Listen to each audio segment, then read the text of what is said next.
History of technology 1985 to 1995. The dot-com boom and bust. In the early 1990s, explosive growth of the internet contributed to the so-called dot-com boom, an exaggerated period of speculation, investment, and growth in internet-based companies that soon went defunct at the turn of the century. Dot-com boom, the World Wide Web, alongside its phenomenal growth, was to open up new possibilities in making people finally see the possible uses of the internet for doing business.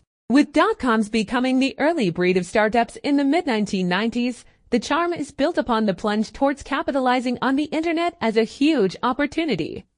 Online commerce was revolutionized with companies such as Amazon in 1994 and eBay in 1995 at its forefront, whereas companies like Netscape popularized web browsing.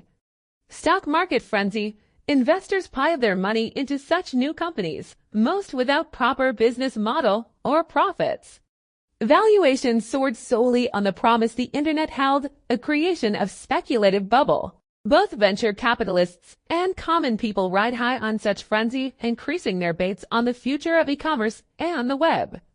Dot-com bust. By this time, poor business fundamentals, too many players attracted to the market, and the incapability to generate profits turned these early internet companies into failures. Finally, in year 2000, the bubble finally bust. Technology stocks underwent sharp decline, and many dot-com companies closed down.